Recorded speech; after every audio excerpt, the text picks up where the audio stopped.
confie, afin qu'elle nous façonne jusqu'à ce que le Christ soit formé en nous et que nous connaissions la plénitude de ta joie. Parle, ô Père, nous t'écoutons. Amen. Nous tirons notre premier texte dans l'Ancien Testament, dans le livre de Deutéronome, au chapitre 24, les versets 1 à 4. Deutéronome 24, les versets 1 à 4. Lorsqu'un homme aura pris et épousé une femme qui viendrait à ne pas trouver grâce à ses yeux, parce qu'il a découvert en elle quelque chose de honteux, il écrira pour elle une lettre de divorce. Et après la lui avoir remise en main, il la renverra de sa maison. Elle sortira de chez lui, s'en ira et pourra devenir la femme d'un autre homme. Si ce dernier homme la prend en aversion, écrit pour elle une lettre de divorce et après la lui avoir remise en main, la renvoie de sa maison, ou bien si ce dernier homme qui l'a prise pour femme vient à mourir, alors le premier mari qui l'avait renvoyée ne pourra pas la reprendre pour femme après qu'elle a été souillée. Car c'est une abomination devant l'Éternel, et tu ne chargeras point de pécher le pays que l'Éternel, ton Dieu, te donne en héritage. Amen.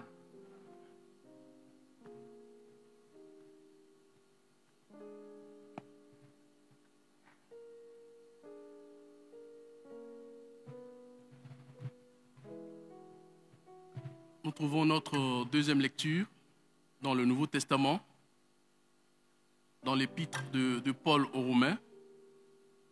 Romains chapitre 7, verset 1 au verset 6.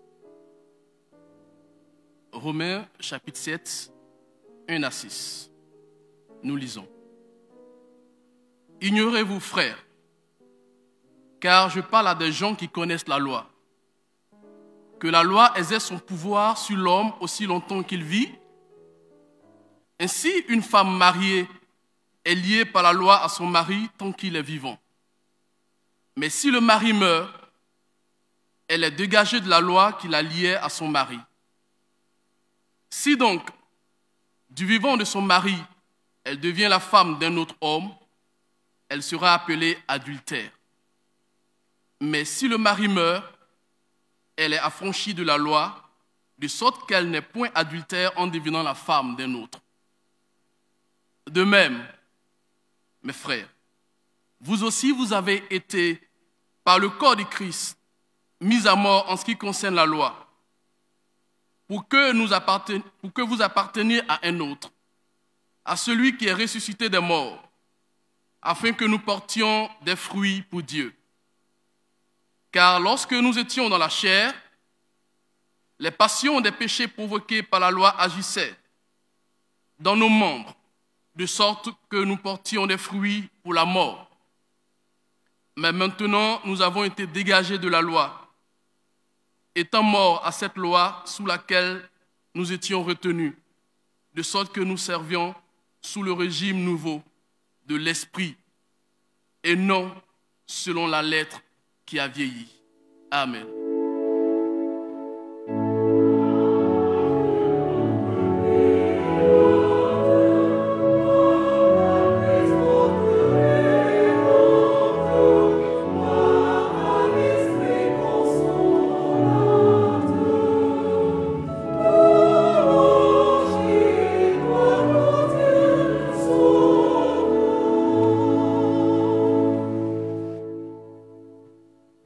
Nous trouvons notre troisième lecture dans l'Évangile selon Marc, Évangile selon Marc au chapitre 10, les 12 premiers versets. Évangile selon Marc, chapitre 10, les 12 premiers versets, 1 à 12. Je lis. Jésus étant parti de là, se rendit dans le territoire de la Judée, au-delà du Jourdain. La foule s'assembla de nouveau près de lui, et selon sa coutume, il se mit encore à l'enseigner. Les pharisiens l'abordèrent, et pour l'éprouver, ils lui demandèrent s'il est permis à un homme de répudier sa femme. Il leur répondit, « Que vous a prescrit Moïse ? Moïse, dit-il, a prescrit d'écrire une lettre de divorce et de répudier sa femme. Et Jésus leur dit, c'est à cause de la dureté de votre cœur que Moïse vous a donné ce précepte. Mais au commencement de la création, Dieu fit l'homme et la femme. C'est pourquoi l'homme quittera son père et sa mère et s'attachera à sa femme. Et les deux deviendront une seule chair. Ainsi, ils ne sont plus deux, mais ils sont une seule chair. Que l'homme donc ne sépare pas ce que Dieu a joint. Lorsqu'ils furent dans la maison, les disciples l'interrogèrent encore là-dessus. Il leur dit, celui qui répudie sa femme et qui en épouse une autre commet un adultère à son égard. Et si une femme quitte son mari et en épouse un autre, elle commet un adultère. Seigneur, ta parole est la vérité. Sanctifie-nous par cette vérité. Amen.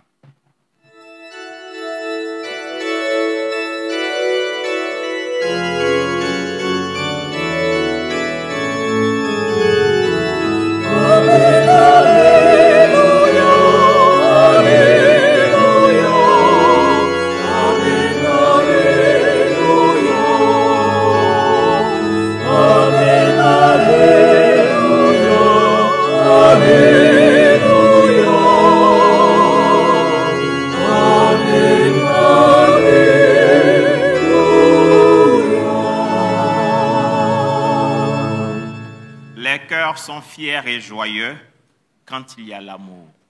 Tel est le titre du cantique que je vous invite tous à chanter pour la gloire de Dieu. Le numéro 927B.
L'organisation place la table parce que nous allons partager ce thème ensemble.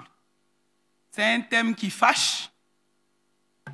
Je ne sais pas pourquoi le très révérend Adjobi l'a placé dans le lectionnaire, mais il est digne d'être traité. Nous allons prier le Seigneur pendant que la table est placée. Et après la prière, notre frère Sopi, Franck, va nous faire le point de la semaine, parce qu'en semaine, nous étions ici pour décortiquer ce thème. Après cela, le couple Ibitoa va intervenir et je dirai quelque chose et nous laisserons la place à la communauté pour poser des questions. Prions le Seigneur. Présentons-nous devant le Seigneur. Demandons-lui de nous préparer.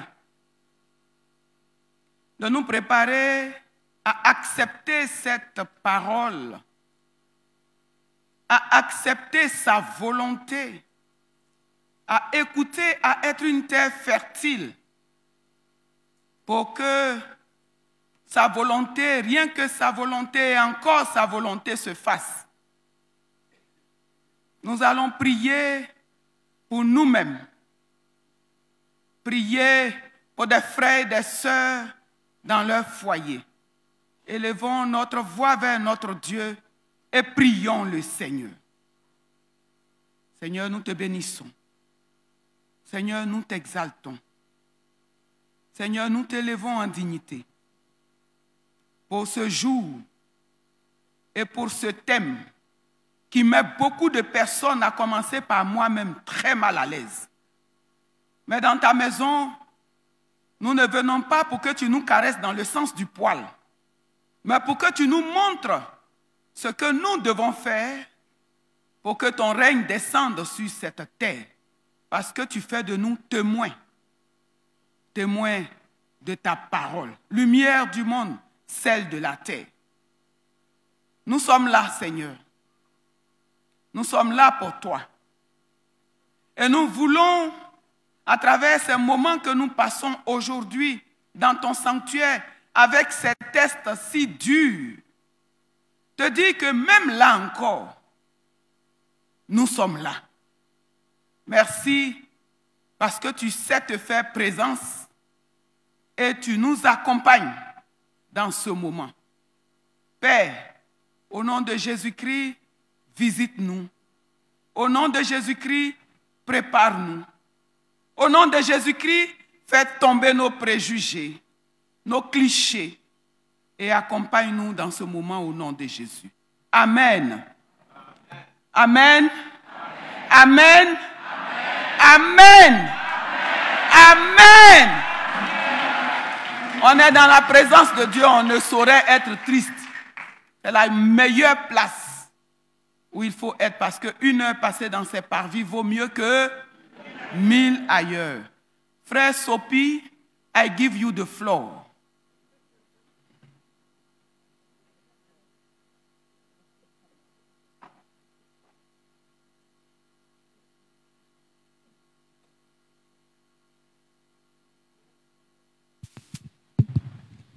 Thank you, Pastor. Bonjour, chers frères et sœurs en Christ. Recevons la grâce de notre Seigneur, que sa paix, sa faveur et sa main puissante reposent sur nos familles respectives. Amen. Je voudrais que la chorale me donne un chant pour me préparer, de sorte que tout ce qui est stress puisse disparaître. Le COCOM se prépare en attendant.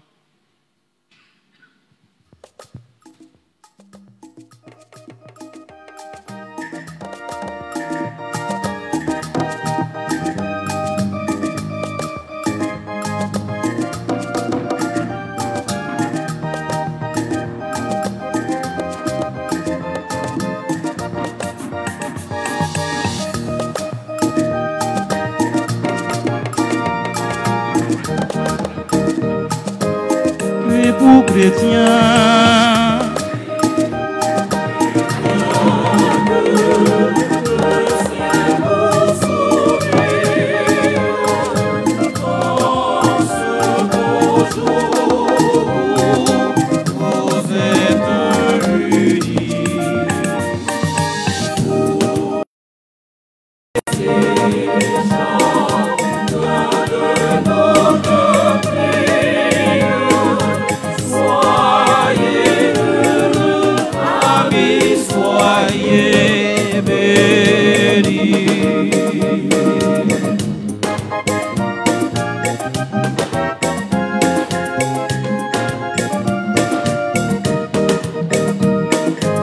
Et pour chrétiens.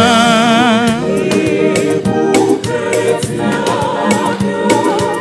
le ciel vous sauver, dans ce beau jour où vous êtes unis, où vous étiez.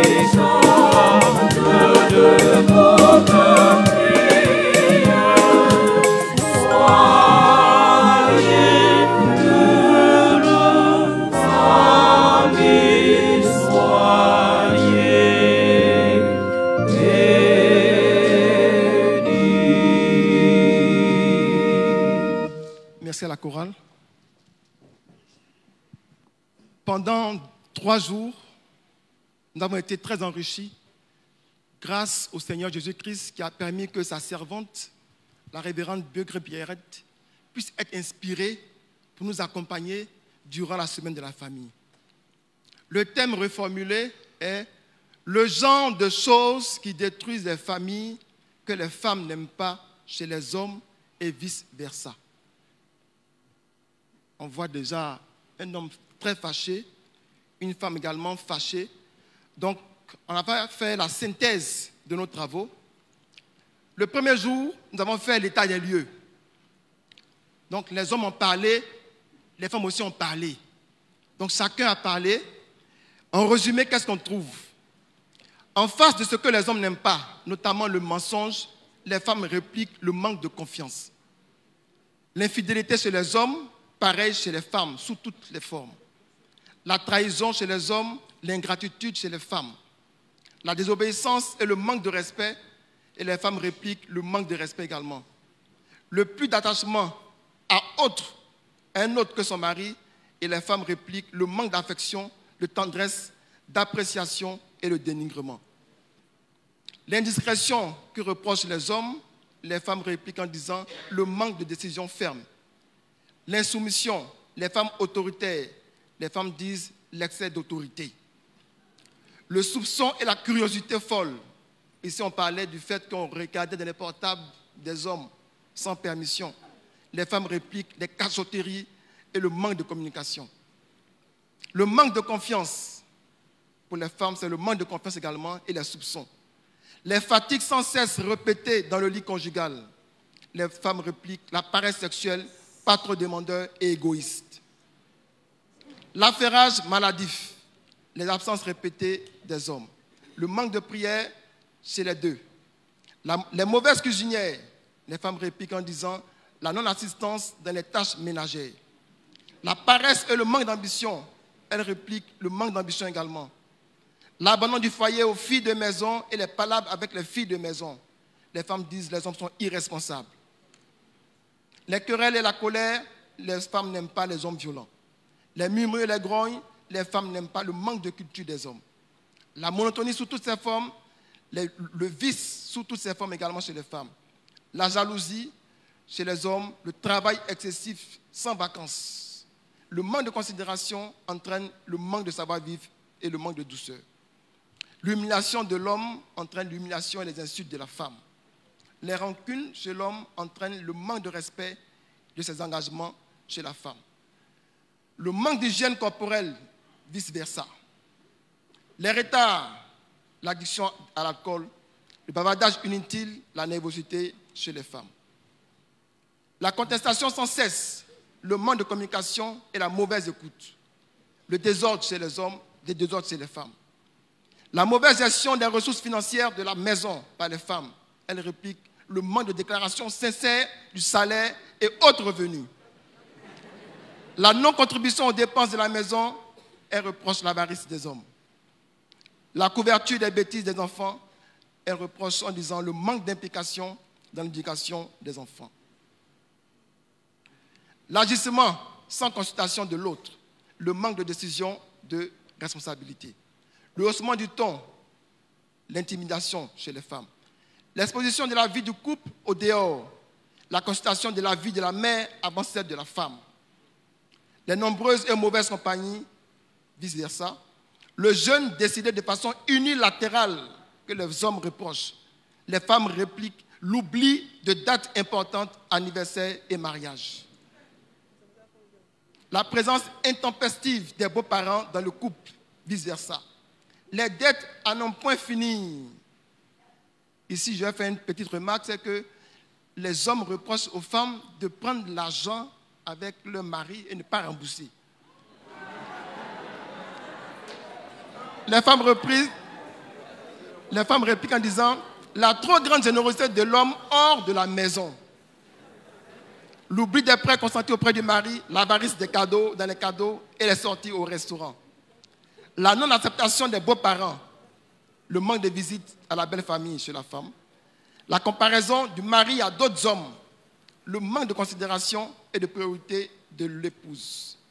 Nous terminons avec l'état des lieux en disant, le manque d'excuses chez l'homme entraîne le manque de galanterie chez la femme, le manque de pardon entraîne l'orgueil et le manque de pardon également chez la femme. L'embargo sexuel unilatéral entraîne l'envoi des enfants hors mariage chez la femme. La duplicité, les femmes n'aiment pas les menteurs. La trop grande présence des enfants dans l'intimité du couple. La trop grande présence d'amis dans le couple.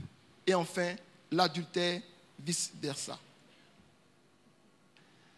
Transition faite, définition de l'adultère.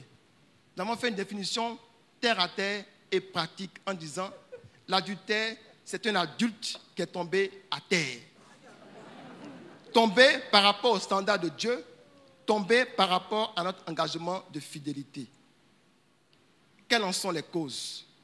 Le manque de communication, la distance et la monotonie, l'insoumission de la femme, les crises de confiance et de jalousie, la négligence du partenaire, la proximité face au sexe opposé, la chambre séparée, l'insensibilité sexuelle, les propositions indécentes, le manque d'attention, le manque d'hygiène corporelle, les responsabilités, les ambitions professionnelles, les difficultés financières, les mauvaises fréquentations, le changement de croyance et l'absence d'amour.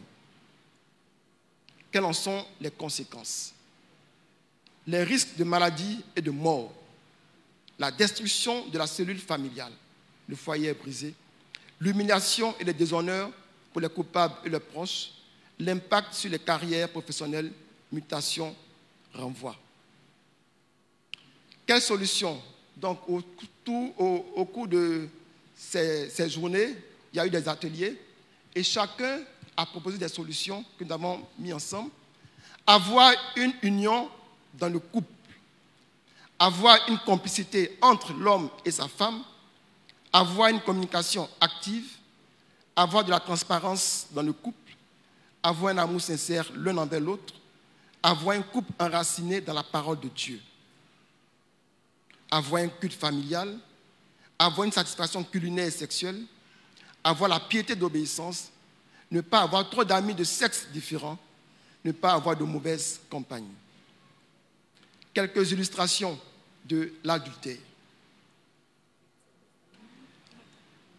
Ici, il y a un groupe qui a proposé, selon la définition, l'adultère qui était un homme qui était tombé par terre. Donc le schéma illustre un peu comment l'homme a quitté sa hauteur pour tomber au pied de l'escalier. Un autre groupe a proposé, comme adultère, le fait qu'il y ait une chambre conjugale pour monsieur et madame, et qu'une autre chambre extra-conjugale pour monsieur et une autre petite. Un autre groupe a proposé le fait que le groupe soit uni et puis il y a un serpent à deux têtes. Vous voyez que le serpent a deux têtes, une tête va à gauche, une autre tête va à droite. Sur ma gauche, c'est une vieille mère avec son petit pompier selon les terminologies ivoiriennes. Et à droite, un vieux père avec sa tchisa. Donc, qu'est-ce qui se passe? Le diable a entraîné le couple à tomber à terre, à briser les standards de Dieu. Donc, chacun se retrouve de son côté.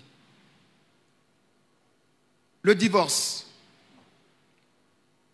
Le divorce, comme définition, c'est l'ingéniosité à séparer ce qui est inséparable, de façon terre à terre.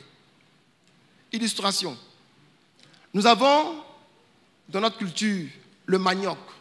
Vous voyez ces tubercules, le manioc. Et la banane, pour ceux qui aiment la banane verte, la banane mûre. Et maintenant, la dame s'évertue à faire un très beau foutou. Et maintenant, l'homme ou la femme veut s'évertuer à séparer l'inséparable.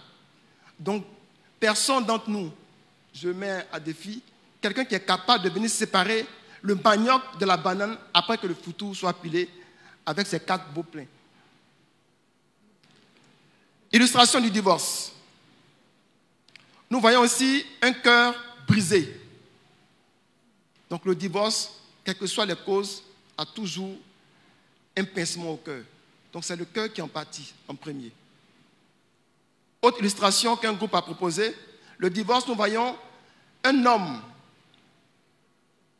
qui erre ça et là, une femme en pleurs qui erre ça et là, et les enfants qui sont éparpillés, qui sont dispersés.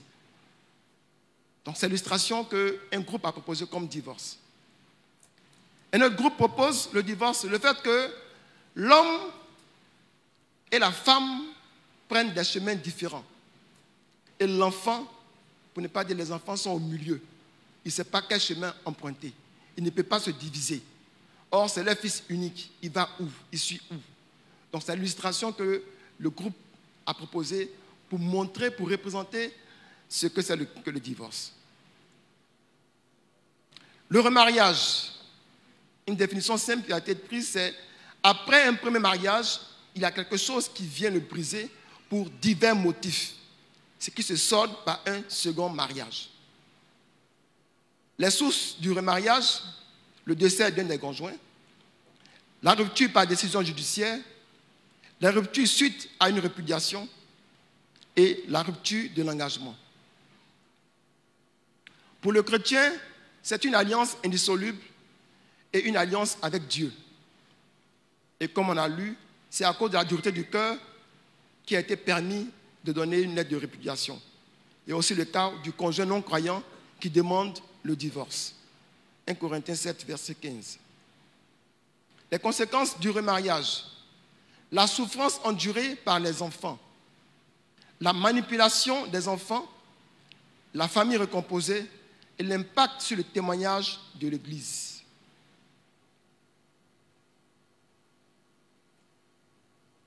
Autre conséquence, c'est le décès d'un des conjoints. Non, pardon. Illustration du remariage. Il y a un groupe qui a proposé pour le remariage une belle femme avec ses enfants, un beau monsieur très élégant avec son chapeau, et au milieu il y a le cœur avec un point d'interrogation. La femme se demande, est-ce que le monsieur pourra l'aimer avec ses enfants? L'autre homme, il a la préoccupation de savoir, est-ce qu'elle va m'aimer avec ses défauts?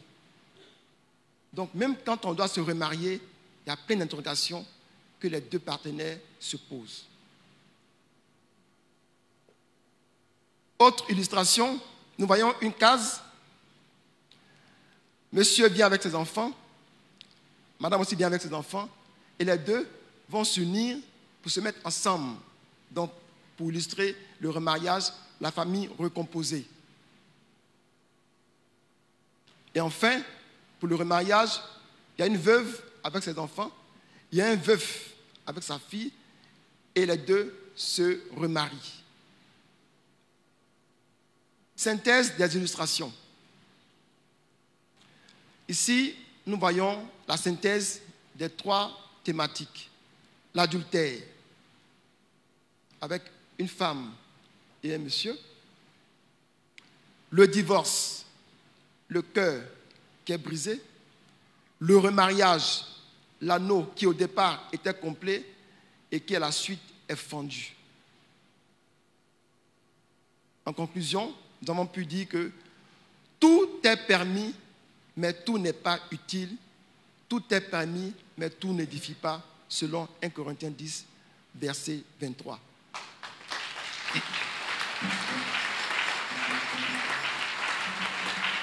Telle est l'économie de nos propos suite à ces 3 journées que nous avons passées avec notre révérende Bégré Perrette. Je vous remercie. Amen. So to tell, we were busy talking about adultery, divorce, and getting married again. If your wife is no more, if your husband passed away, and you get married again, this is what we talk about. And sometimes we can find ourselves having people getting divorced, going through pain because of different consequences and getting married to other people.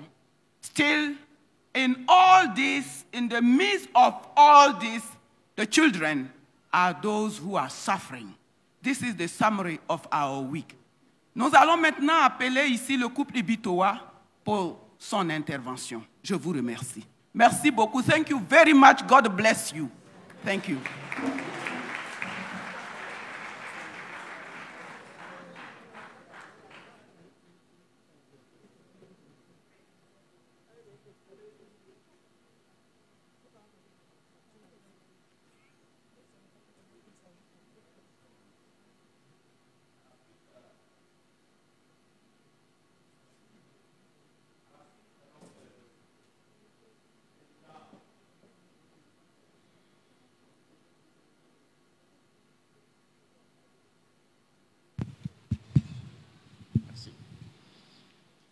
À la suite donc du président du COMEFA du Jubilé, Cocody, nous tenons vraiment à dire merci. Merci au conseil de l'Église, avec à sa tête le révérend Messou. Merci bien sûr au très révérend Michel Lobo, le surintendant du district. Nous voulons remercier la communauté de Jubilé et nous vous apportons le salut pastoral du révérend directeur, le révérend Amand Lazare, le directeur du département de l'éducation familiale. Nous tenons aussi bien sûr à saluer notre premier directeur en la personne du bishop Jean Boni et son épouse, son bishop, qui sont donc de cette communauté. Et saluer, bien sûr, notre aîné, le couple Béda, couple aîné du département. Nous disons merci à la révérende Pierrette Begré. Merci pour le travail qui a été accompli depuis lundi. Et nous pensons que ce que nous avons de voir montre que le travail a été très bien fait et qu'en réalité, nous n'avons pas beaucoup de choses à ajouter à ce qui a été fait par la révérende Père Begré et le COMEFA de la communauté, le Jubilé de Cocody. Donc merci à chacun d'entre vous, merci de ce que les portes sont toujours ouvertes au département de l'éducation familiale. Que Dieu bénisse son œuvre au sein de cette communauté et que son œuvre prospère entre vos mains. Nous voulons juste apporter quelques éléments en plus de tout ce qui a été dit et très bien dit. C'est dire en quelques mots la justification du thème qui a été déjà abordé au cours de la semaine. Et par la suite, Maman Ibitoa va parler du remariage et de ses conséquences. Le Seigneur Jésus, au travers donc du texte que nous avons lu, montre qu'il est important de parler de divorce et de remariage. Son désir, c'est que nous puissions avoir des familles qui glorifient le nom du Seigneur et que dans nos familles, dans nos maisons, ce soit la joie renouvelée chaque matin. Ce que Dieu désire, c'est notre bonheur, le bonheur au sein de chaque famille. Et c'est pourquoi ce thème est bienvenu. Christ dit en Luc 16, 18, tout homme qui répudie sa femme et en épouse une autre commet un adultère. Et celui qui épouse une femme répudiée par son mari commet un adultère. Alors que dire d'une telle affirmation qui sort de la bouche du Seigneur lui-même? A-t-on besoin de commenter ou d'interpréter ce texte qui est conforme à la volonté du Seigneur de protéger le mariage? Les paroles du Seigneur sont donc claires. En d'autres termes, le divorce expose les époux à l'adultère, à moins qu'ils s'abstiennent de remariage. À ce stade, nous voulons justement apporter quelques éléments qui montrent l'importance de ce thème. Et dans la prophétie de Malachie au chapitre 2, l'Éternel, fatigué du comportement équivoque des enfants d'Israël, les fustige et les met en garde en des termes très durs et très précis. Il dit, donc Malachie 2, nous pouvons lire le verset 14 par exemple, où il dit, et vous dites pourquoi? Pourquoi est-ce que Dieu n'agrée pas les sacrifices de son peuple? Eh bien, parce que l'Éternel a été témoin entre toi et la femme de ta jeunesse, à laquelle tu es infidèle, bien qu'elle soit ta compagne et la femme de ton alliance. On l'a vu dans la présentation, notre bien-aimé, la femme de la jeunesse est la femme de l'alliance. L'alliance que nous avons contractée avec Dieu et l'alliance que nous contractons avec elle à l'occasion du mariage. Et donc, il est important que nous puissions demeurer fidèles à cette première partenaire, lui demeurer fidèle jusqu'à ce que la mort nous sépare. Et plus loin, bien sûr, le Seigneur Jésus également, dans Matthieu 19, lorsque les pharisiens l'abordent pour dire, pour l'éprouver, est-il permis à un homme de répudier sa femme pour un motif quelconque? Il répondit, n'avez-vous pas lu que le Créateur au commencement fit l'homme et la femme, et qu'il dit, c'est pourquoi l'homme quittera son père et sa mère et s'attachera à sa femme, et les deux deviendront une seule chair. Ainsi, ils ne sont plus deux, mais ils sont une seule chair. Que l'homme, donc, ne sépare pas ce que Dieu a joint. Nous poursuivons avec le mariage et ses conséquences.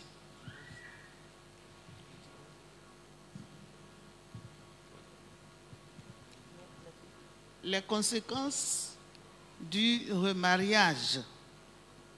Même quand le mariage est permis, le remariage est permis, c'est-à-dire quand le divorce a été autorisé, cela entraîne des conséquences lourdes. Au niveau des conséquences, nous pouvons citer une conséquence spirituelle ou les conséquences spirituelles. Le mariage est une institution divine et lorsque le mariage est contracté, c'est aussi une alliance que l'on contracte avec Dieu. Rompre donc le mariage, c'est rompre cette alliance.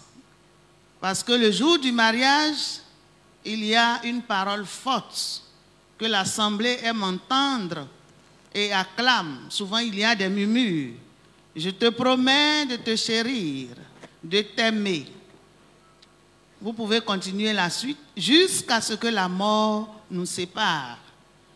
Nous murmurons parce que très souvent nous assistons à des ruptures. Nous n'allons pas jusqu'au bout de notre engagement que nous contractons devant le Seigneur et même avec Dieu, puisque c'est Dieu que nous prenons à témoin. Nous citons encore Malachie 2, 14. L'Éternel a été témoin en toi et la femme de ta jeunesse, à laquelle tu es infidèle, bien qu'elle soit ta compagne et la femme de ton alliance. Dans le mariage entre l'homme, nous précisons qu'ici, il s'agit de l'homme et de la femme, le sexe masculin et le sexe féminin. Parce qu'aujourd'hui, nous savons que nous avons des femmes masculines, entre guillemets, femmes, mais qui sont hommes. Mais ici, au département et à l'EMUCI, quand nous parlons du mariage, de remariage, il s'agit d'un homme et d'une femme, selon la parole de Dieu. Donc, les conséquences sont lourdes au plan spirituel parce que cela crée une rupture de l'alliance avec le Seigneur. Les conséquences sur les enfants. Nous avons vu tout à l'heure des images. Des cœurs ont été touchés. Des enfants qui errent ici et là parce qu'ils ne savent pas à quel sein se vouer. L'éducation est bâclée. Et parfois même, il y a cet impact négatif sur le résultat scolaire ou universitaire des enfants qui n'ont pas choisi de naître au milieu d'un couple qui décide de rompre leur union conjugale. Les enfants ont besoin de bénéficier d'assistance parentale. Lorsque les parents sont séparés, il y a cette alliance qui les lie avec les enfants. Parce que les enfants ont été un don pour le couple. Les enfants doivent bénéficier d'un encadrement à tout point de vue. Parce que Dieu en est témoin.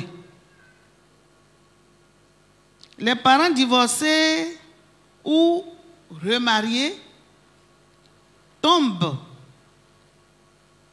sous la sanction du Seigneur, car il est écrit dans Matthieu 18, 5 et 6, « Et quiconque reçoit en mon nom un petit enfant », en parlant des enfants qui subissent les conséquences désastreuses des remariages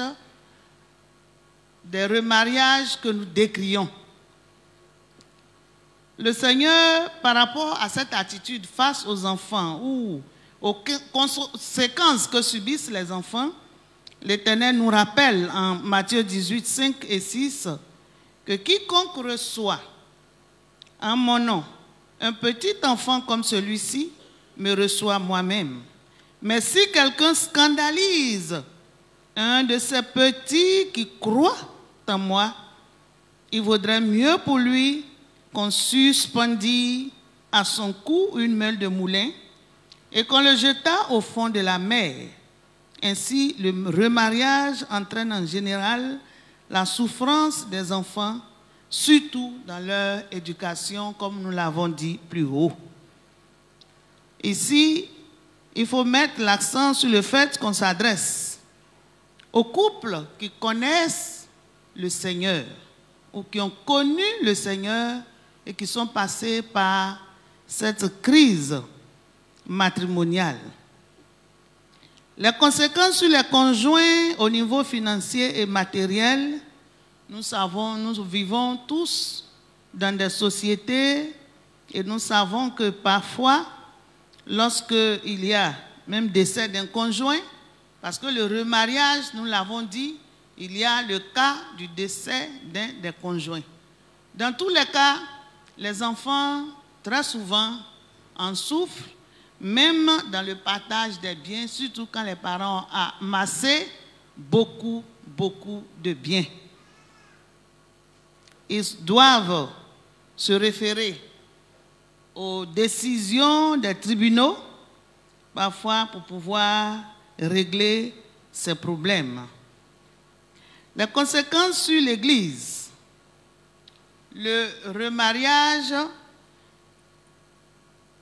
La question du remariage est très importante au niveau de l'Église, car le divorce ne dissout pas le lien du mariage.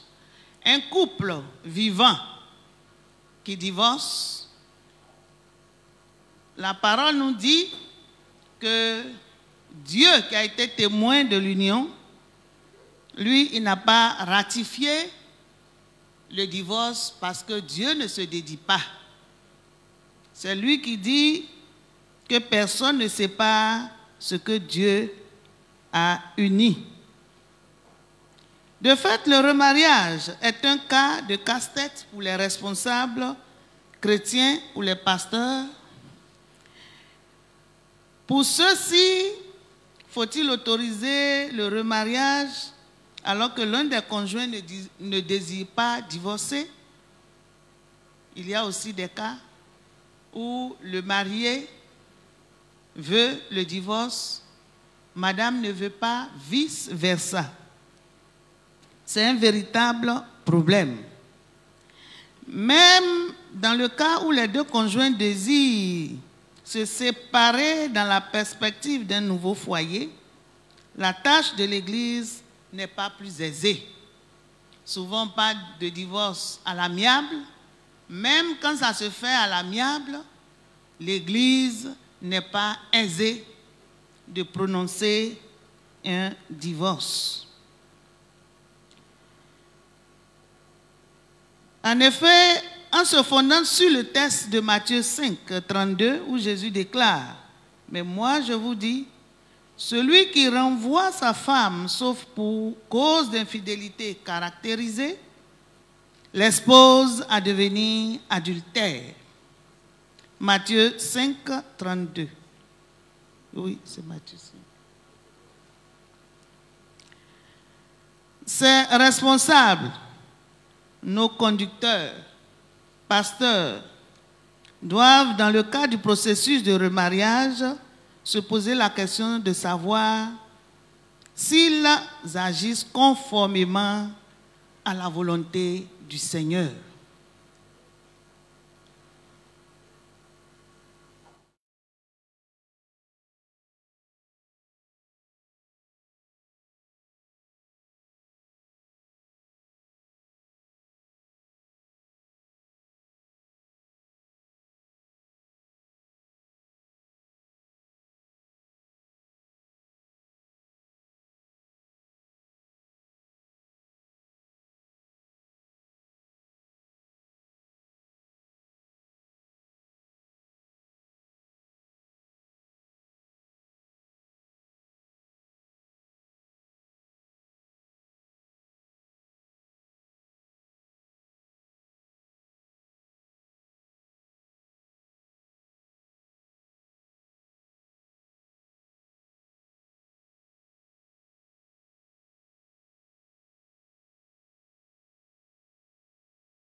l'autorité de l'Église a donné l'autorisation que le divorce soit prononcé, puisque la femme exige le divorce.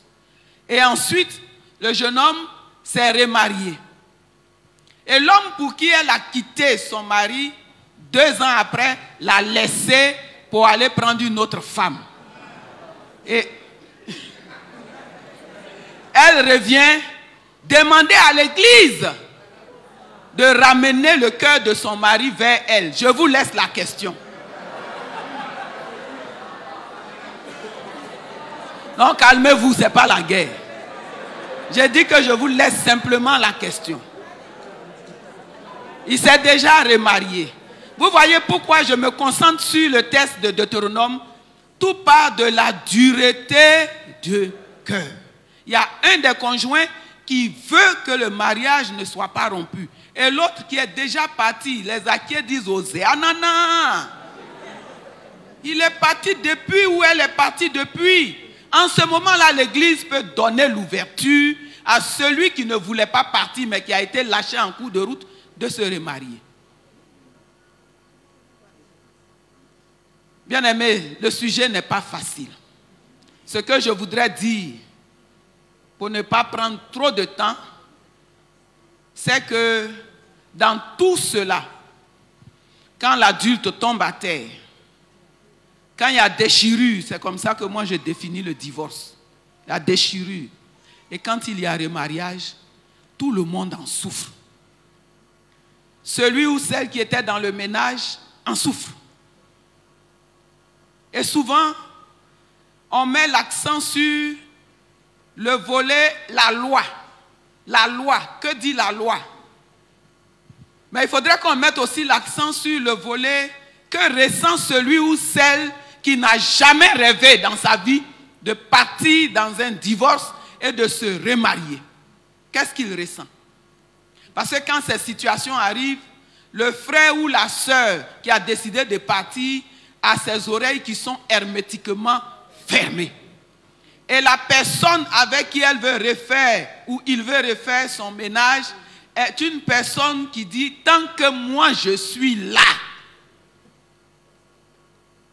il ne bouge pas. » Ça se passe à l'église. Les païens encore on peut gérer, mais à l'église, les gens ils connaissent les versets bibliques, ils vous les sortent comme ça et ils demeurent dans le péché, ils demandent à ce que vous priez pour eux. Donc, bien-aimés frères, bien-aimés sœurs, je voudrais ici terminer en demandant à ce qu'on prie pour ceux que la vie a obligés à entrer dans le remariage. Qu'on pense à leurs sentiments, qu'on pense à ce qu'ils ressentent.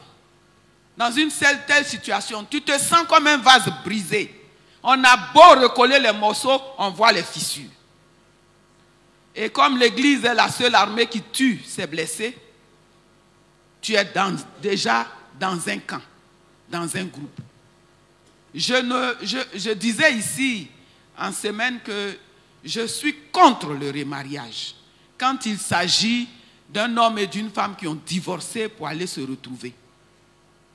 Je suis contre cela, mais ça n'engage que moi. Et les raisons, c'est cela. Les vies sont brisées. Celui qui a été floué, abandonné, livré par sa femme, celle qui a été flouée, rejetée par son mari, qui ne peut pas rester seule, parce que l'esprit est bien disposé.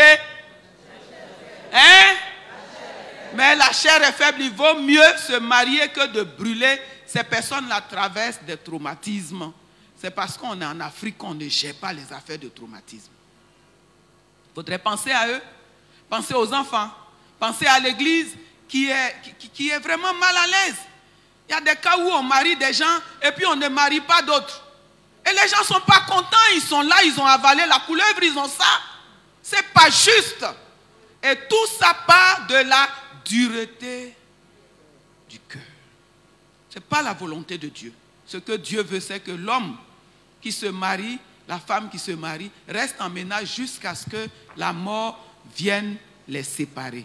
Mais quand il y a des circonstances qui obligent, voyons tous ceux qui sont dans le processus. Celui ou celle qui est concerné, l'Église, les enfants, etc., etc. Parce que ça n'arrive pas qu'aux autres. C'est à là que je vais m'arrêter. Ce n'est pas parce que ton mariage est heureux, ton mariage est béni, ou parce que tu sauves les meubles, tu fais semblant. Tu es dans la maison avec ton mari, mais vous êtes des voisins, que tu vas pointer du doigt ton ami. Permettez que je m'arrête là pour les questions. Que Dieu vous bénisse.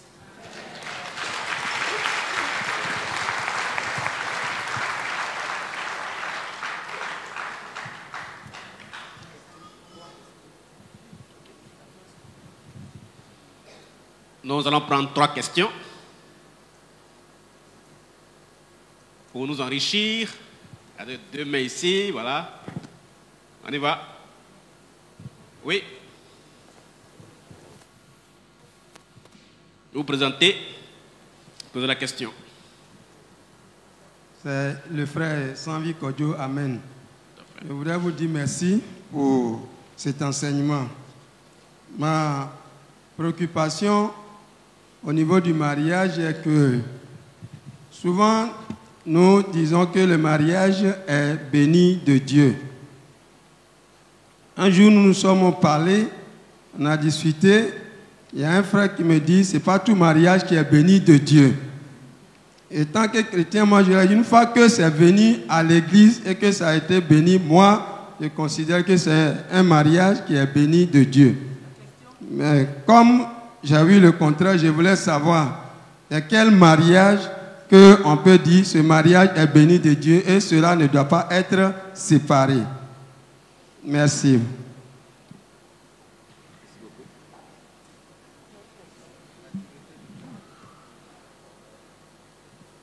Je suis Anne Ngueta Marc, je suis prédicateur. Je vous remercie pour tout ce que vous avez dit. Un jour, pendant que j'avais encore des yeux, je pouvais prêcher, on me classait ici. Et il y a des gens qui m'ont reproché pourquoi lui, chaque fois qu'il monte là-bas, il parle de sexe, de relations entre hommes et femmes, adultère, tout ça. Mais c'est grave, très grave. Si vous prenez Hébreux chapitre 13, le 4e verset, Hébreux chapitre 13, 4e verset, et la fin du 4e verset, dit « Dieu jugera les adultères ». Pasteur, je voudrais que vous me dites qu'est-ce que ça veut dire « Dieu jugera les adultères ». Et puis, pour terminer, comme il y a plus de 10 ans que je ne lis pas la Bible, je ne me rappelle pas le passage, mais Paul, dans Galates ou Éphésiens, a dit que les adultères n'hériteront pas le royaume des cieux.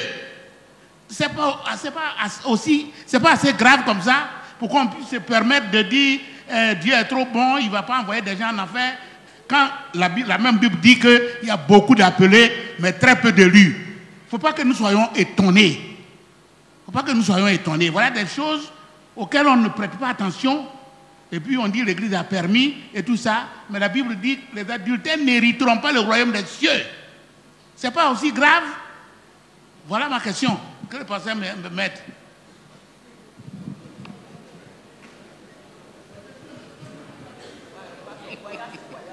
Oui, il y a un doigt au fond. On va terminer avec...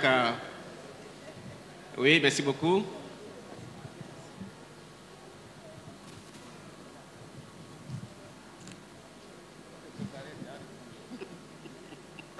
Didier Nguesson.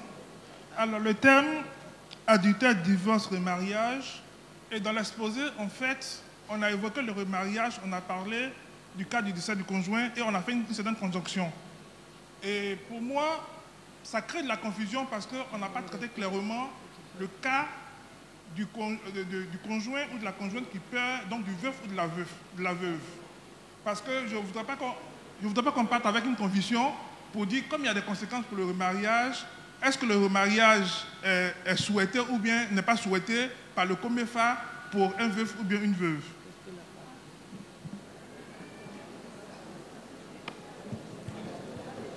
Merci beaucoup. Nous allons commencer, la révérende va continuer. Merci donc à nos bien-aimés qui sont intervenus. Je laisse la révérende parler répondre à la question du frère Amen. À quel moment est-ce que nous pouvons dire que le mariage est béni de Dieu? Le frère Marc, c'est très clair, hein, cher aîné, Dieu jugera les adultères. C'est clair, c'est biblique. Et nous pensons que pour nous, chrétiens, nous qui confessons Jésus-Christ, eh bien, nous devons mettre cela en pratique. Et la parole de Dieu nous dit que ces commandements ne sont pas pénibles. C'est en comptant sur la grâce de Dieu, c'est en nous confiant en Christ Jésus que nous pouvons bien sûr y arriver. Dans Matthieu 5, justement, le Seigneur Jésus va au-delà. Il dit, il a été écrit, il a été dit par Moïse, tu ne commettras pas l'adultère. Mais moi, je vous dis quoi? Si un homme regarde une femme pour la convoiter, il a déjà commis adultère dans son cœur.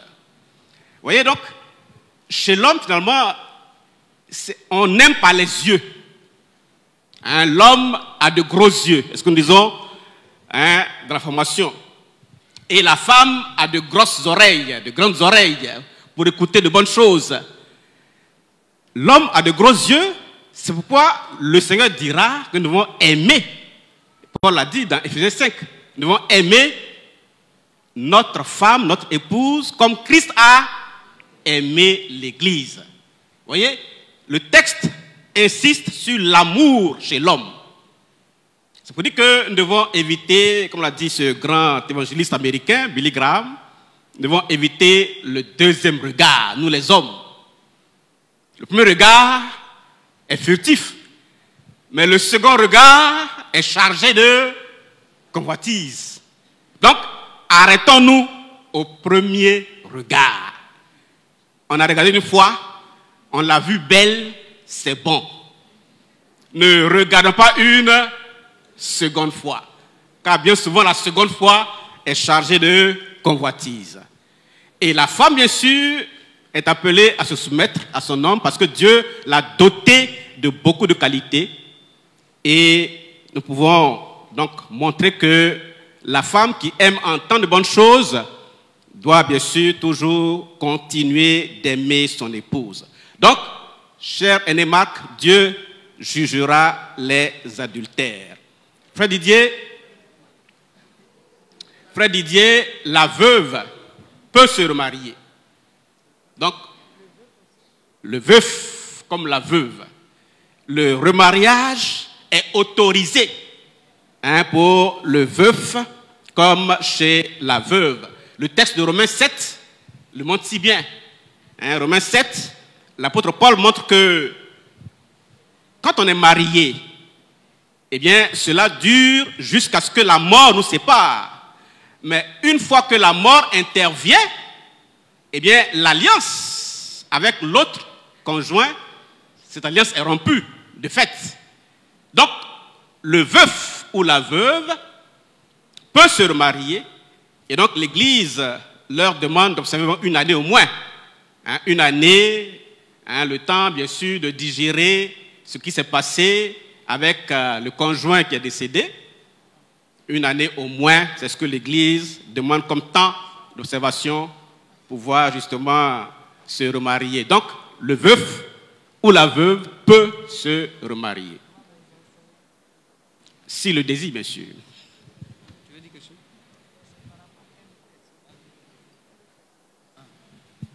Ok, Papa Ngeta, quand le Seigneur dit que les adultères seront jugés et que les adultères n'hériteront pas le royaume des cieux, il a dit, ce qui est dit est dit. Ça veut dire que celui qui est adultère encourt le jugement de Dieu. Et je disais ici dans le courant de la semaine qu'on voit souvent l'adultère où un homme et une femme vont ensemble. Mais il y a le macro-cheating qui passe par les SMS. Un homme et une femme s'aiment, mais ils ne vont pas ensemble, mais à travers des messages vraiment très sales. À travers les réseaux sociaux, il y en a qui envoient des images de leur partie intime à la personne de l'autre côté et des messages. Si monsieur tombe dessus ou si madame tombe dessus, ce n'est pas bon. C'est d'ailleurs pourquoi très souvent les portables sont codés. Décodez vos portables et vos femmes ne vont plus les fouiller. Décodez vos portables et vos maris ne vont plus les fouiller. C'est parce que Dieu a dit, vous ne mangerez pas du fruit de cet arbre, que c'était le seul lieu de promenade de Ève. Jusqu'à ce qu'elle tombe. Décodez les portables. Donc, être infidèle, être adultère, ce n'est pas la volonté de Dieu pour un homme. Mais il ne faudrait pas qu'on regarde seulement l'infidélité ou l'adultère physique. Il y a aussi psychique et aussi spirituel. En ne lisant pas notre Bible au quotidien, en n'ayant pas une relation approfondie avec le Seigneur, en adorant notre portable, notre véhicule, notre maison, nos voyages, notre époux, notre épouse, nos enfants et beaucoup d'autres choses que Dieu, nous sommes en état d'adultère et d'infidélité. Donc on prend le tout. Et c'est ça que Dieu juge. Ouais, quoi ça? Ah, t'es beau. Ok, merci beaucoup. Et le mariage béni de Dieu, je pense qu'au niveau de l'Église, on a compris que quand un homme et une femme s'aiment, ils vont devant les parents pour la dot. C'est d'ailleurs la dot même que moi j'ai trouvée dans la Bible. Quand Isaac a reçu Rebecca après que Abraham ait envoyé Eliezer pour aller doter sa femme dans sa famille. Et quand elle est arrivée, Isaac a fait quoi? Isaac a fait quoi? Il est entré dans la case de qui? De sa mère avec qui? Avec Rebecca. Avec Rebecca. Donc, pour moi déjà, quand on fait essayer, chez les Abourons, on dit j'ai fait atofro, je l'ai prise pour venir à la maison. Le mariage est béni par Dieu parce que ça concerne deux parents. Comme on ne veut pas que on est dans une société où si on s'en tient à ça, la femme va souffrir ou l'homme aussi va souffrir, on va à la mairie. Et quand on vient à l'église, c'est juste pour dire à Dieu, on s'est marié, on vient te dire, prends ça et puis arrose. Voilà. Donc pour moi, dès le départ, le mariage est béni. À l'église, le mariage est plus que béni. Donc il n'y a pas de mariage qui ne soit pas béni. Ça va? Merci beaucoup. Tout ça gravite autour de la dureté de notre cœur. Quand on veut faire quelque chose là, on va trouver tous les arguments. Merci. Et je voudrais tranquilliser mon frère parce que je suis j'encadre des veufs et des veuves. Et j'encourage le remariage pour ceux et celles qui ne peuvent pas rester comme ça. C'est mieux de se remarier que de brûler. J'ai donné en semaine l'exemple d'un veuf que je suivais qui vraiment, c'était difficile parce qu'il était harcelé par les femmes. Dès que sa femme est morte, au moment où il pleurait, là, il y avait déjà certaines qui s'étaient positionnées. Alors dans le suivi, il me disait, pasteur, je suis exposé. Après 3 mois, il dit, il veut se marier. J'ai dit, calme-toi un peu. Il faut te calmer. 6 mois, il dit, pasteur, tu vois les messages. Il m'envoyait tous les messages. D'autres venaient d'Espagne, de France. Elles disaient, elles vont même prendre en charge tout le mariage. Pourvu qu'ils disent oui. Cessons de harceler les veufs. Et cessons de harceler aussi les veuves. Il y a des gens qui aiment trop rendre visite aux veuves à des heures indues. Bien. Donc, 9 mois après, il a dit, pasteur, je ne tiens plus. J'ai dit, tire un peu encore parce que selon la coutume, il faudrait qu'un an après, les parents viennent vider la chambre des biens de ta femme. Je ne souhaiterais pas que tu épouses une autre et qu'elle vienne trouver l'image, tous les biens de la femme dans la maison. Psychologiquement, ça frappe. Ça veut dire qu'il n'y a pas eu le brisement. Laisser partir, ce n'est pas facile. Et la personne même, tu as besoin de pleurer ta femme qui est partie, quand même. Donc, après 1 année, quand on a fait l'anniversaire de l'enterrement de sa femme, je lui ai dit maintenant, tu peux aller te remarier. Et les SMS, quand ça vient maintenant, je lui dis, donne à ta femme pour qu'elle puisse répondre. Parce que même le monsieur est marié, mais les SMS continuent de venir. C'est quel harcèlement ça? Donc, le remariage volé, je suis veuve, c'est encouragé par l'Église. Il y a des veuves que je suis depuis, ça fait 30 ans, elles disent elles ne se remarient plus, point barre. Les veuves peuvent tenir, mais par expérience, puisque j'ai 98 veuves et pour le moment, seulement 3 veuves, tous les autres sont mariés. En courant même. Parce qu'ils ne savent même pas où se trouve la cuillère, ils ne savent pas où se trouve le verre, ils ne savent pas où se trouve la lingerie. Ils sont perdus dans leur propre maison. C'est pour ça que Dieu a créé la femme pour être aisée, l'aide. Nous sommes importantes, mais n'abusons pas de notre importance. Ça va? Merci beaucoup.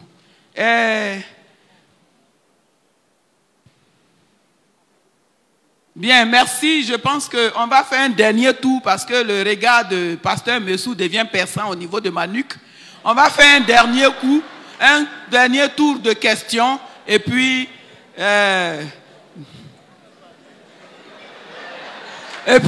continuer à achever le culte. Question.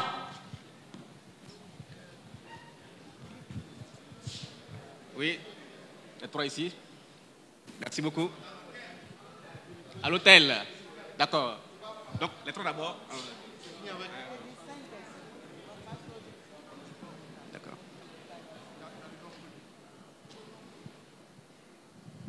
Je bénis vraiment à haute voix la révérende pour tout le travail qu'elle a fait depuis l'autre jour. Merci pour votre contribution, vous aussi. Je voudrais attirer votre attention sur 2 faits. Il faut certainement insister sur le pardon, la puissance du pardon. Quand celui qui a commis la faute l'a reconnu. Cette semaine, j'ai eu à confesser une musulmane qui était veuve pendant 33 ans et qui a écouté une conférence que j'ai faite l'autre jour sur la réparation.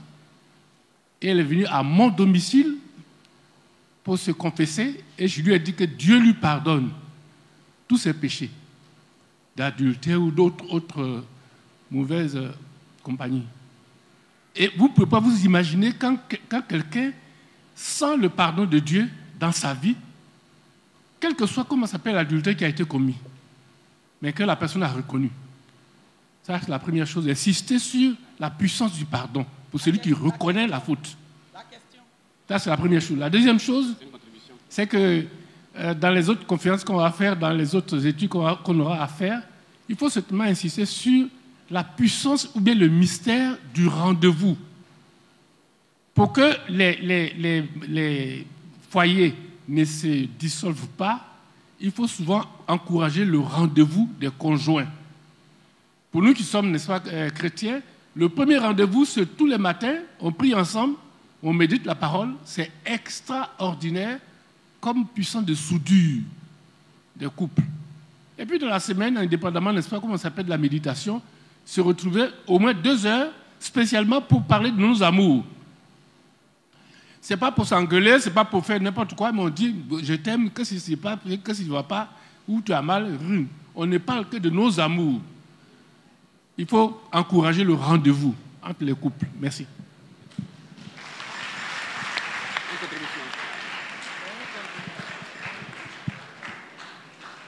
Je suis le frère Zomabi.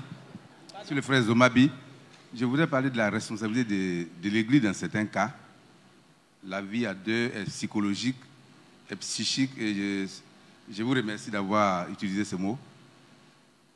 Un couple en union chrétienne devant les hommes, devant Dieu, et l'homme a un comportement très déviant et l'épouse ne peut plus supporter. Allez demander au pasteur, tout le monde est intervenu. Et il n'y a pas, ça n'avance pas. Et elle tombe malade. Elle veut se partir du foyer. Le pasteur la dissuade de rester dans le ménage. Et un jour, elle va voir le pasteur. Ah, vous avez continué de me maintenir dans le foyer. Ce qui va arriver, elle arrive à la maison, elle meurt. Elle décède. Bon, donc ça soulève quel problème? L'accompagnement post-mariage. Est-ce que ce n'est pas une invitation au COMEFA de travailler ce côté-là? Parce que la femme est plus fragile que l'homme dans le ménage. C'est ce que je voulais remercier.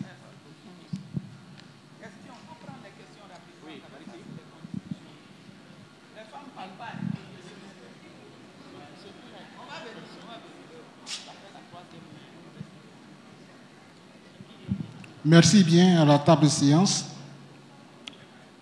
Oh, je la redécouvre. Elle était toute jeune là. Elle s'appelait Haïté Pierrette. Et quand elle est venue pour une séance dans mon village, elle a pris la rue du village et elle s'est mise à crier à haute voix. Toutes les voleuses de mari descendaient, on se parlait. Elle est sur cette lancée aujourd'hui. C'est qu'elle se maintient. Je voudrais vraiment la féliciter.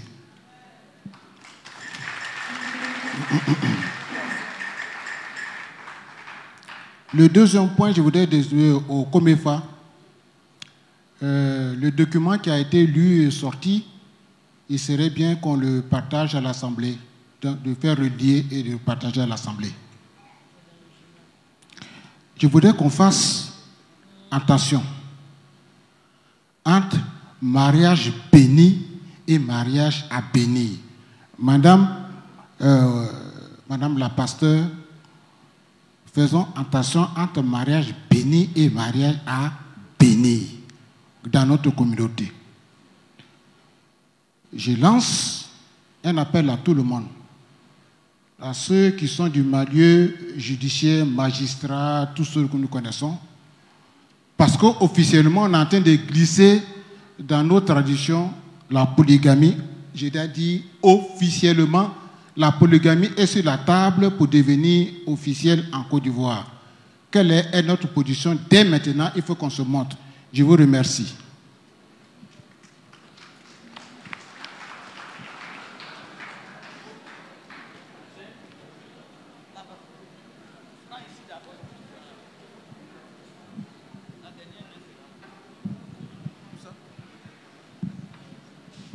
Merci. Je voulais revenir sur un fait que le pasteur a soulevé. Elle a parlé de la dot, qui est le mariage qu'elle a vu dans la Bible. Il y a un phénomène qui se développe maintenant, aujourd'hui, où des jeunes gens font la dot, vont chez les parents. Et vous connaissez le dot aujourd'hui, c'est plus que mariage. Ils finissent, le jeune homme est chez lui, la fille est chez ses parents. Et si c'est dans 1 an qu'ils doivent se marier, ils attendent 1 an. Et j'ai trouvé un jeune couple qui ont fait leur dot, ça fait 2 ans. Et le jeune homme, puisque c'est un jeune homme de Dieu qui est en train de chercher les moyens pour se marier. Alors, est-ce qu'il n'y a pas de risque là? Puisqu'on nous dit que ça, ils appellent ça fiançailles. Et qu'aujourd'hui, on ne veut pas que les gens s'engagent dans le mariage, où ils ne peuvent plus se séparer. Alors, pour ces temps-là, si ça ne va pas, ils préfèrent se séparer. Donc, du coup, la dot est vue comme... on ne considère pas cela. Or, tout à l'heure, tu as dit que dans la Bible, ce que tu as vu comme mariage, c'est l'exemple de choses. Faut-il pas dire aux couples qui veulent faire la dot d'abord? Vous faites la dot. J'ai mon neveu, la semaine passée, il a fait sa dot le jeudi. Samedi matin, ils sont allés se marier à la mairie. C'est tout. Que je fais la dot et attendre 6 mois. Mais chez nous, comme tu as dit, quand on finit la dot, on chante, on t'accompagne sur l'homme. Mais on fait la dot et puis la fille est chez ses parents. Et le jeune homme, on met 3 mois, 1 an, 1 mois. Bon, je pose le problème, il faut que l'église voit ça. C'est pas nous.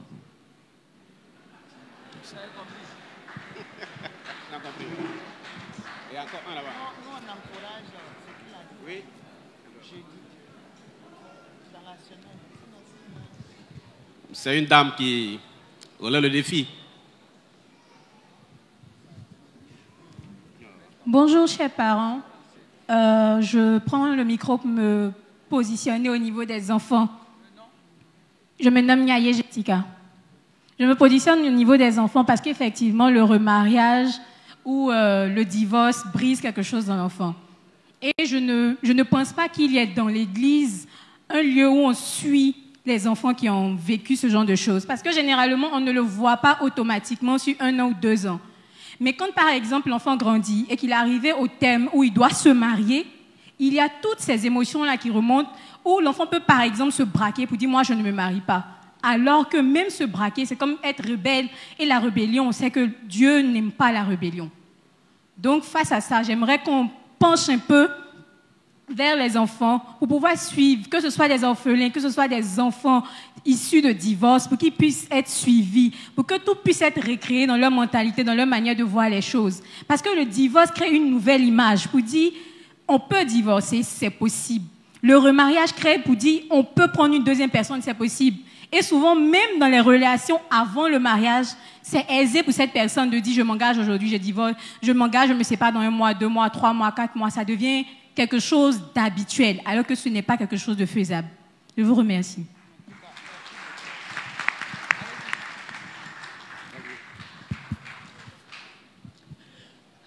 Je voudrais dire merci au frère qui a posé la question par rapport à l'attitude de l'Église. Bon, malheureusement, il y en a. Thomas Domavi, voilà. C'est vraiment une réalité. C'est dommage qu'on fasse, on cherche à faire la guérison au lieu de la prévention au niveau de l'Église. L'un de nos doyens a parlé des moments, le culte familial, les échanges, il faut se dire, les amours. Bon, l'aîné Kouba Théodore. Et c'est vraiment important. L'Église, malheureusement, attend qu'il y ait des difficultés avant d'intervenir, ou que le couple vienne vers le conducteur ou la conductrice, alors que toute l'Église sait qu'il y a un problème. Le pasteur ne dira jamais, ou le conducteur, à cette femme, il faut divorcer.